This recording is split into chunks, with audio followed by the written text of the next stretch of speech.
What's up, y'all?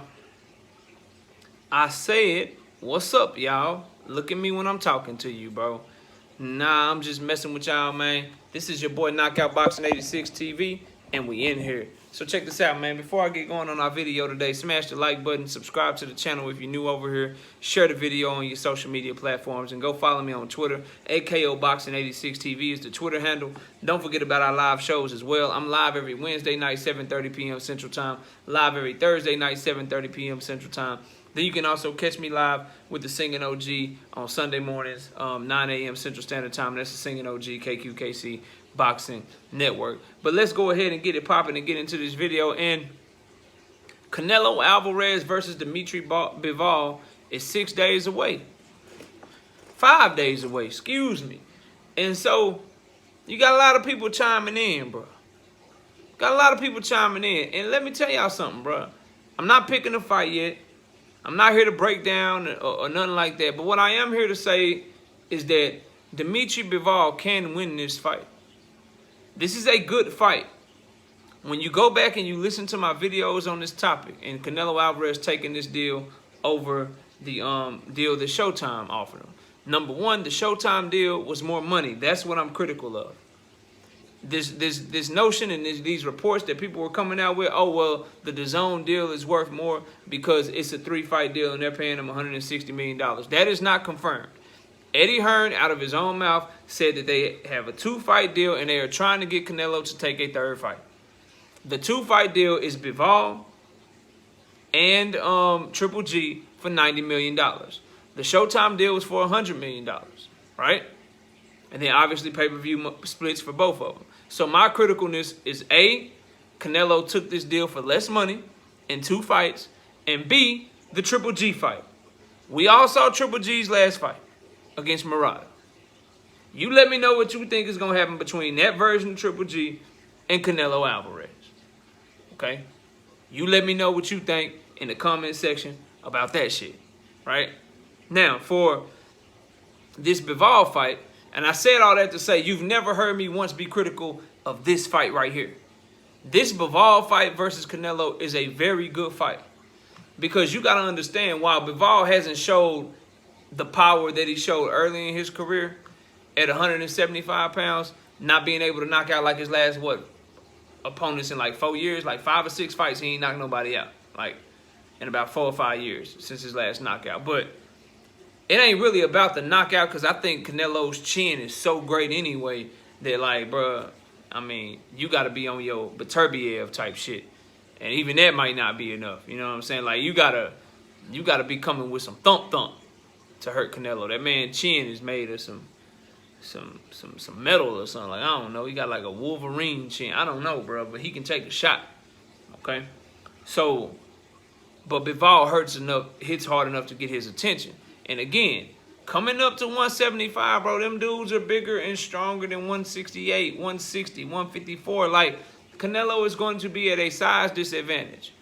And Bivol is a technical boxer with good boxing skills. He can really give people issues, bro. Like Canelo, who's only 5'8", 70-inch arm reach. He can win this fight.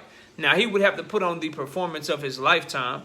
Canelo Alvarez is by far the best fighter he has ever fought, whereas Dmitry Bivol is not the best fighter that Canelo has ever fought. And that's why Canelo always comes into situations like this with such an advantage, because these guys, they sit around waiting on a fight like this, and then by the time you get in there with Canelo, you shell-shocked because you haven't been fighting each other. Like Bivol and Beterbiev should have been fought. Beterbiev and Zurdo, they need to fight. Like Zurdo and Bivol should have took the Zurdo fight. Like, fights like that get you ready for somebody of Canelo's caliber, because I would argue, bro, if you can't beat Zurdo, then you can't beat Canelo, because they bought, you know what I'm saying? Some people think Zurdo can beat Canelo. Even if you don't think Zurdo can beat Canelo, fighting Zurdo gets you ready for Canelo way more than fighting Salamov. Samanala, whatever the dude name was that Bivol just fought. Had he fought Zurdo, that would get him more prepared for a fight with Canelo. And that's an advantage that Canelo is always going to have, because while Salamov and Joe Smith Jr.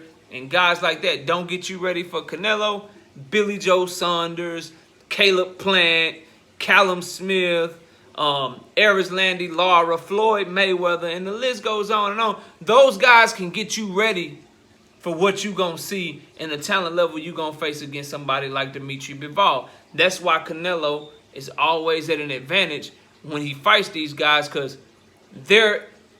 he's their first big fight. He's their first big fight. They are never his first big fight. They have never seen someone as talented as him. He has seen plenty of people just as talented as Bivol. So that's why for Bivol, if you think he's going to win, and I'm not picking a fight yet, I haven't even studied all the fights or broke them down or anything like that.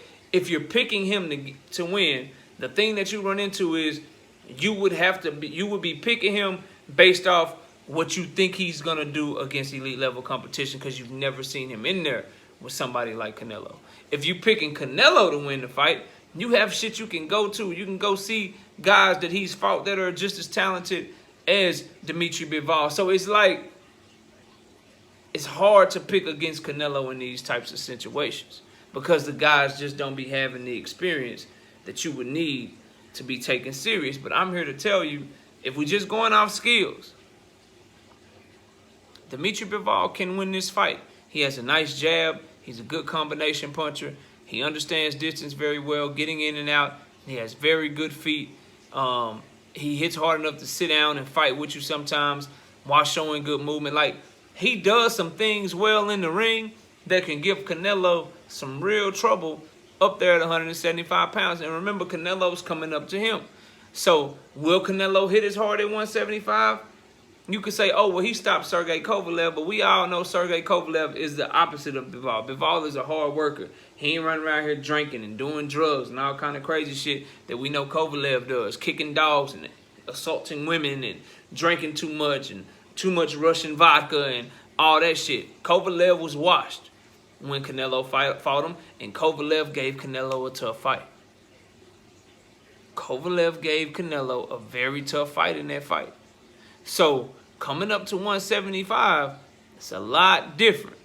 It's a lot different than fighting at 168. You may say, well, knockout, that's only 7 pounds. Do you know how much bigger you get to be by not having to cut 7 pounds, how much stronger you are, how much more hydrated you are?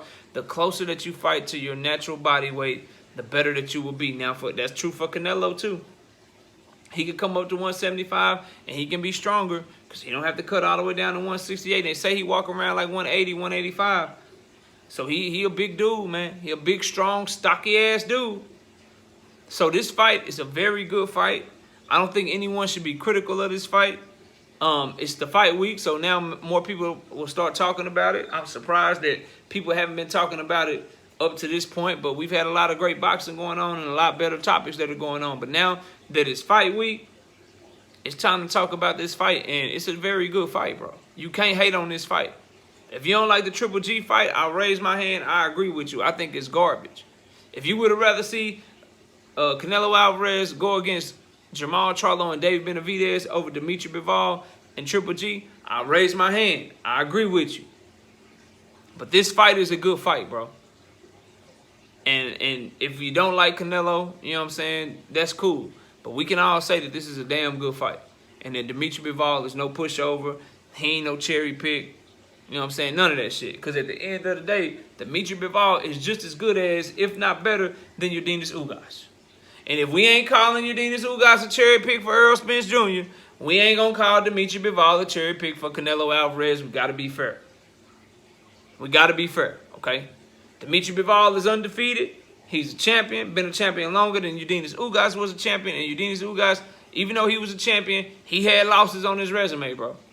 And if we're going to respect Yordenis Ugas as a champion, say that's a good fight for somebody of Errol Spence's caliber, we got to respect Dmitry Bivol as a champion. And we got to say Dmitry Bivol is a good fight for Canelo Alvarez, bro. It's a good fight. He's moving up to a new division, and he's fighting one of the two best, bro. Like, everybody says Bivol or Beterbiev, depending upon who you ask. He's moving up, and he's fighting one of those two.